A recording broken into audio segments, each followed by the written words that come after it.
G'day, guys, and welcome to episode 4 of the Mindful Men podcast. My name is Simon Rennie, and I'm the man behind Mindful Men.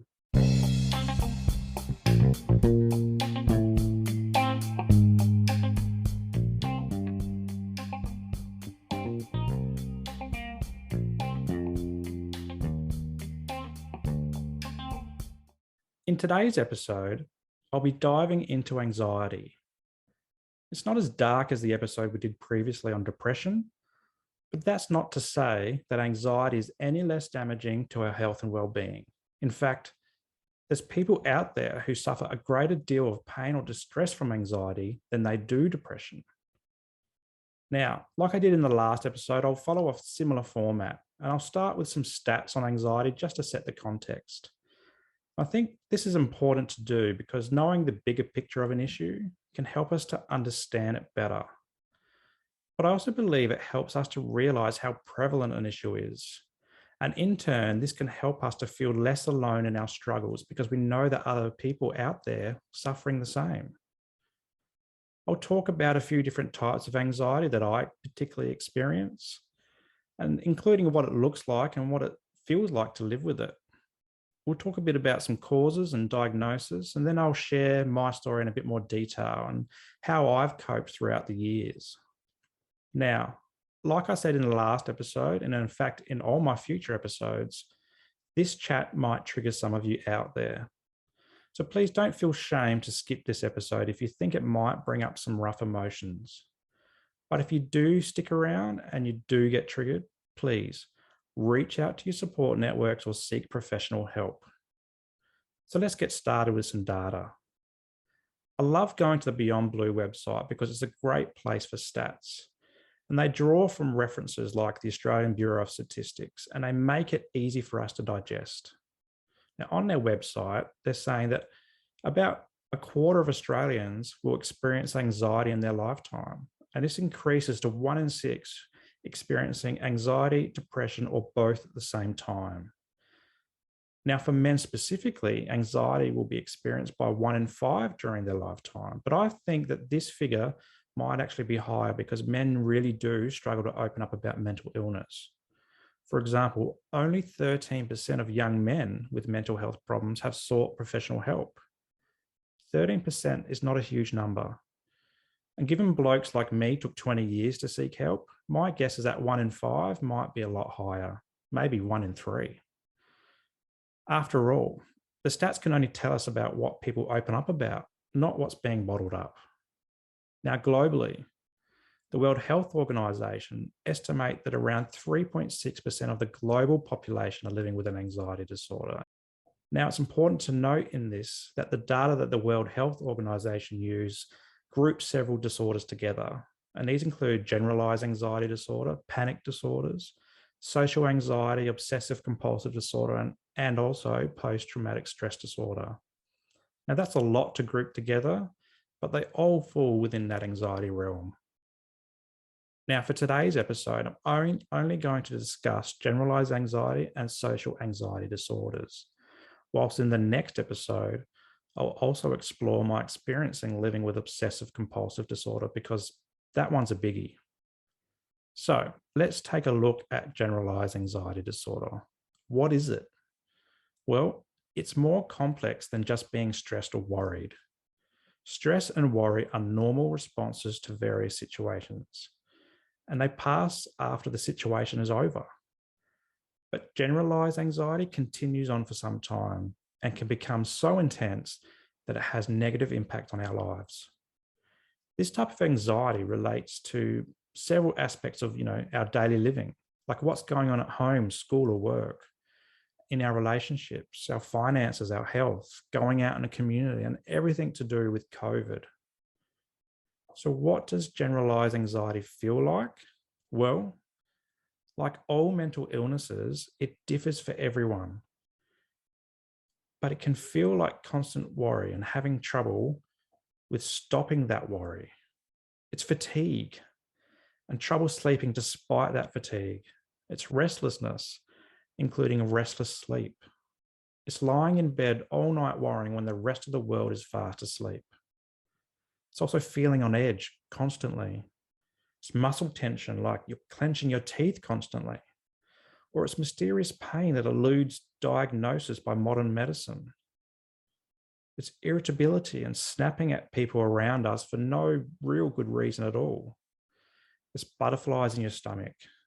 It's lost appetite, sweaty palms, and a racing heart as the anxiety increases. It can also lead to behaviors like conforming to other people's requests, kind of like being a yes man.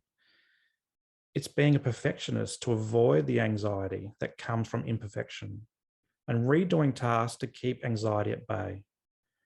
It's becoming unsure of ourselves and constantly seeking approval or assurance from others. It's catastrophizing situations or events and over risk assessing our plans because of what if situations that might occur.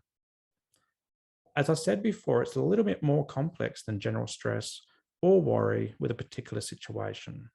And it's constant. And you can be bouncing between 1, 2, or 10 of these things all at once. Now, with social anxiety disorder, the anxiety centers around social interaction. And whilst it's normal to get nervous doing things like giving a speech or a presentation at work or school, the intensity of social anxiety is much greater. Additional symptoms that someone with this type of anxiety might experience is stammering when they're trying to speak, like I am now, excessive sweating, and even nausea or diarrhea. It leads to us isolating ourselves from people or events. We can become more of a recluse than the out and about versions of ourselves from earlier days. And even when it comes to being around people that we know or love, we can also get this kind of anxiety.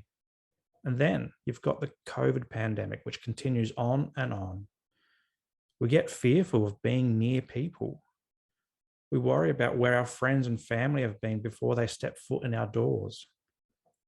We worry that our kids who aren't at the vaccination age yet, whether or not they'll get COVID. And particularly, we worry about our kids who struggle with respiratory illnesses. We worry that they'll get it and become a statistic to this pandemic. Workplaces, childcare, schools, shops, cinemas, playgrounds, cafes, restaurants, bars, public toilets. Wherever we go, we worry about catching an unseen illness that could kill us or someone we know. Then there's the anxiety that we could be a carrier ourselves and unknowingly infect those around us. Or we watch someone else not wearing their masks or not isolating, not checking into venues and pretending like they're above the pandemic and invincible. We get anxiety about these people being super spreaders. But it's also anxiety about others thinking we have COVID because we sneeze or blow our nose or cough in public. Not everything is COVID, yet everything is COVID at the same time. My daughter has a history of respiratory illnesses and is constantly sick. And when we're out and about and she coughs, you feel the eyes on you like, what are you doing infecting us all? And despite knowing it's not COVID because she's been tested and returned a negative result, you still feel that social anxiety. As I said before, it's a little bit more complex than general stress or worry. Now, in terms of diagnosis, like I said last week, Dr. Google isn't going to cut it. Your best bet is to go see a GP, grab a referral to a psychologist who can assess you. From there, you have a few options for treatment. Psychologists, psychiatrists, counselors, social workers, even occupational therapists can help you work through anxiety. So what about the causes for generalized anxiety and social anxiety disorders? Well, like I said with depression, that's a loaded question and it's not the same for everybody. But common causes may include biological factors such as the way your brain functions or family history of mental illness. Stressful life events like childbirth or relationship breakdowns, moving home or changing jobs or schools. It could be from abuse or trauma experienced when you were young, or public humiliation such as bullying or even just shyness. It could also be psychological in that the person may have emotional regulation difficulties. COVID is a big one at the moment because it just keeps morphing into new variations of itself. Then there's the news cycle that just runs 24/7. And the progress we seem to get with things like vaccines and lockdowns, and followed by opening up the borders again and having greater numbers of COVID than we did before. Now, I honestly don't envy the jobs of our leaders trying to work through this thing. And I think they've done a pretty good job to date, although I do have my doubts about opening up, and it's giving me anxiety because we're seeing bigger numbers. Then, as I said before, there's anxiety about being a parent in this pandemic and what it means for our kids, and particularly because they're the last in line for vaccinations. It's anxiety about whether we'll keep our jobs or when we can see our loved ones again, or about having to homeschool your children and work from home at the same time while also trying to do self-care. And whilst the current vibe in Australia is moving away from lockdowns, I wouldn't be surprised to see them again. As I said last week, the cause of mental illness, and particularly anxiety this week, is different from one person to the next. And that's okay, because in the mental health space, it's not about whose anxiety or mental illness is better. It's not about who is more depressed or traumatized or more obsessive compulsive. It's not about who has it worse off or whether the cause of my distress is more profound than yours. The mental health space is all about supporting people to open up about these issues, to open up and get help, then to help people walk on their own recovery journey. And that's providing they have the right supports guiding their way. And this is important because the journey will be different for different people. It's not a one size fit all type of thing. My journey might be windier or straighter. It might loop around more than yours. And I might feel that I'm going backwards when you're going forwards. Mine might end before yours or end decades after. Or mine might never end at all. And that's okay. It's not a race, but it's a journey full of growth, insight, hurdles, and triumphs. So, what has anxiety been like for me? Well, my anxiety is closely linked to my depression and my obsessive compulsive disorder, and it's a lot more profound when I'm stressed out. Over the years, I've felt most of the symptoms I highlighted earlier. It entered my life in my primary school years. Up until around year 5 or so, I was a pretty resilient kid. Nothing seemed to faze me, and I went through each day making the most of it. I loved to laugh and joke around. I loved to be active, and I felt a sense of invincibility.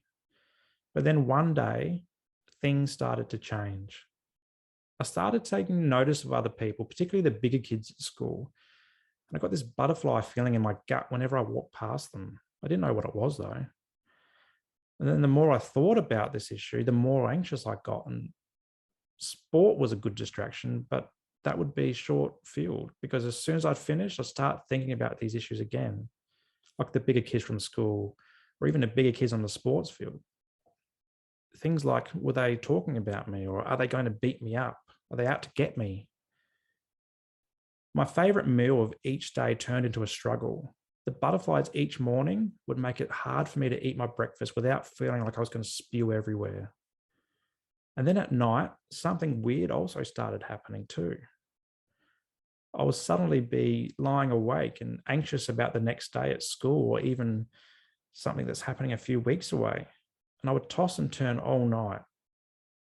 Then I'd start to get this overwhelming feeling that someone was in the house that shouldn't be there.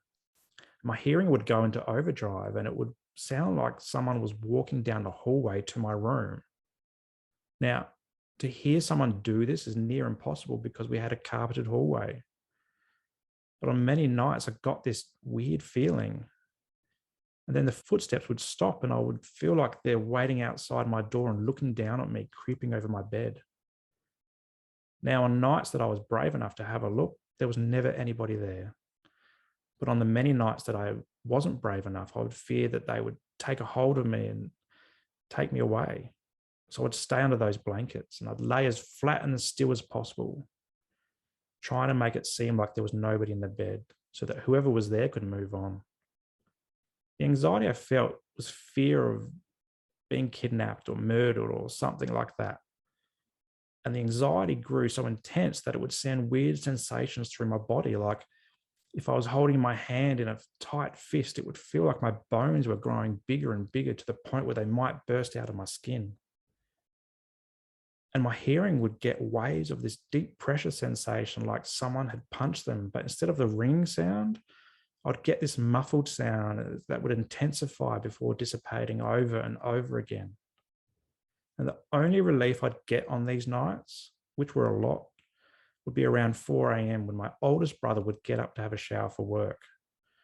As soon as the water went on and the sound of running water went through the pipes, it was like white noise, and it almost instantly helped me relax and drift off to sleep. Or maybe it was because my brother was being up, it meant that this person that was there who made me so anxious had to run away. Well, I don't know. Fast forward to high school and anxiety intensified. And I talked a bit about the reasons in the last episode, so check it out if you haven't. But to recap, during high school, I grew into a shadow of my former self. I was so anxious about the tough guys at school that I developed depression, avoidance strategies, and a fear of people that has stuck around with me ever since. This also moved to the footy field, where I use my blistering speed to avoid the biggest and toughest players from the other team. And even in the car where I am perfectly safe, I started avoiding eye contact with people in the next car over or people walking along the street, just in case they saw me and they wanted to get me for some reason. And as I got older, this is when social anxiety came into play. As a young man, I was always keen to socialize. I love hanging out with my mates and going to parties. But over time, the extrovert that I was turned into a massive introvert. And all of a sudden, the thought of going somewhere where I didn't know people was daunting, if not terrifying. Even at work these days, where I know most of the people in the office, there's days where I feel so anxious, both generally and socially, that I prefer not to even walk through that front door. And I even get this way before the most interesting part of my job, and probably the part of my job where I'm the best, is before meetings with my clients. I get so anxious beforehand that I'll do more than one nervous wee. And once I'm in that meeting room, I'll be shaking in my chair for at least the first 5 or 10 minutes of that meeting. And then there are the social drinks, which I used to love, but they've become a bit of a recipe for disaster for me. It's the whole have a few drinks, dinner, great time. Then the next day, my mind starts playing games and racing on me. Did I say something that might have offended someone? Did I make a fool of myself on the dance floor? Was that group on the other table talking about me?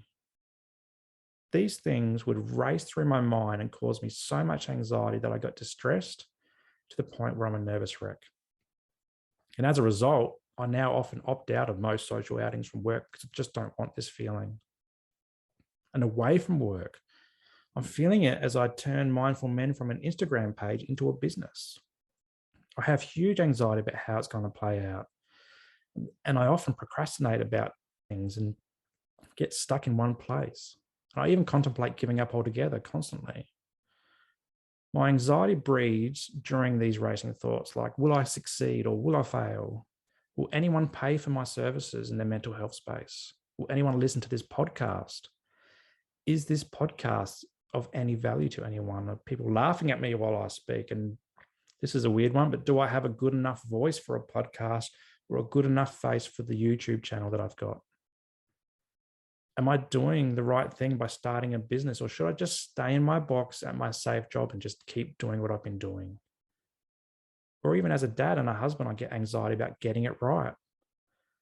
Am I doing enough for my kids, or will they grow up hating my guts? Am I showing my wife enough attention? Are my family happy with me? Or are they going to be happy in the future? Am I punishing my kids the right way? Am I teaching them the right things? Am I giving it my all, or is my mental illness rearing its ugly head yet again? Are my kids going to get depression or anxiety or OCD? And the key thing with all these examples is that they go beyond the normal levels of worry or stress. My mind fixates on them so much that I get physically ill. I become distant, snappy, avoidant, tired. I get nausea and even the runs from time to time. Then these feelings themselves turn into anxiety about having anxiety. I even question whether I am having anxiety or if I've got gastro or some other sort of gut bug. So there's a few examples of how anxiety plays out in my life. And there's a whole bunch more that I'll share in the OCD episode next week. So please make sure you tune into that because, as I said, that one's a biggie. But for now, having shared how anxiety has impacted me, let me shed some light on how I've coped over the years. And I'll be honest, they're not all good coping strategies. My first strategy was to bottle it up for over 20 years. Nobody knew I was going through this, not even my friends, not even my family. Then, as I became an adult, I started self-medicating with things like beer to calm my mind down at the night time and to help me get to sleep. But in 2012, when I finally reached out for help and I got the help I needed, I grabbed a mental health care plan and some sessions with a psychologist. I started to learn that bottling it up and drinking too much was not the best way to cope. Medication became less of a taboo in my mind and more of a necessity. I felt like it leveled me out mentally and gave me a fighting chance. It also took the edge off the anxiousness and made me feel more level in terms of my temperament. At various stages, I've honed into my exercise and I've found great gains when I do exercise in both my mental and my physical fitness. And whilst I'm not doing as much as exercise at the moment, it continues to be useful to help calm my mind when I really do get anxious. It also helps me get to sleep at night because I've done some effort during the day. Now, when I'm in a good space, exercise, less beer, and eating right, it's all in balance. But I have to say that my recovery pathway is like a roller coaster. So there's times where all of this slips away and I find myself in old habits. Like right now, this past Christmas, New Year period, I'm putting my hand up and saying I've been stuck in a rut. I've been struggling mentally and I haven't bothered with exercise and eating right. As I record this podcast, I feel like shit. And towards the end of last year, I felt like I was dragging myself to December 31st. And I was reluctant to do anything other than eat shit, watch TV, and get on the beers. But I know I can turn this around and I have a plan to do so. And this is important to highlight. We all struggle to maintain good habits. It's normal for us. We all slip into bad habits, and that's normal for us too. The key is to recognize when we slip away from what is good for us, to make plans for change and implement those plans. For me, my plan is to cut back on the beer and shit food. This is the hardest on the weekends because this is where I get the greatest urge, but I know that I can do it. I'm also going to head back to the gym and reestablish my daily routines because I know my mind prefers routine and not the randomness that comes with holiday periods. Underpinning this is being mindful of how anxiety plays out in my life. It's being mindful of how I know when I'm struggling with it, or I've dropped the ball with my routines, my exercise, or I'm drinking too much. It's being mindful of how I act around my wife and kids when I'm anxious, and letting my wife know that things aren't right so that she can help me steer me in the right direction. I've even found a few safe people at work to do this with because anxiety is there for me too. This is something I've only been able to do in recent years, and it's driven by my knowledge that I don't have to be anxious all the time and I don't have to deal with it alone. Sure, I've been managing it on my own for a long time, but I don't have to anymore. I can be relaxed and present and happy. I can be thinking clearly and stress-free. People can know what's going on inside my mind, and I can feel safe in sharing this information. By feeling and acting this way, I can start to live more authentically. There's no more bottling things up, no more hiding the truth. Living with mental illness is not something to be ashamed of. Asking for help is not something to be ashamed of. Keeping quiet only makes things worse. So I'm all in on flipping the lid on mental illness box. I'm ready to start facing the world. Because continuing my life in a way that was not reflecting my authentic self is something that I am ashamed of. In 2022, For me, it's all about authenticity and rediscovering pride and confidence in myself. Now, before I go, I wanted to share a great coping strategy that I've learned recently for anxiety. It's a breathing technique, and I picked it up at yoga, and it helps me calm my mind and focus on one thing and becoming present in the moment. And it's simple. When you're feeling anxious, nervous, or stressed, try this. Breathe in for 4 seconds. Hold for 4 seconds. Breathe out for 4 seconds. Repeat this for a few minutes or as long as you can. Simple, isn't it? I find this particularly useful just before my client meetings, or even when I'm driving in the car and feeling anxious about something, or walking around the block and feeling anxious about something. Well, that's it for today. Thanks for tuning in, and I hope you got something out of this episode. Don't forget that if you did get triggered in this episode, reach out to your support networks, please. My name is Simon Rennie. Until next time, stay mindful.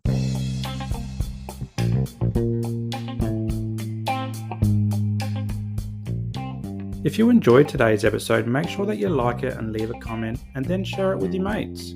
Also, subscribe to the channel and hit that notification bell so that you don't miss a moment of future episodes to come.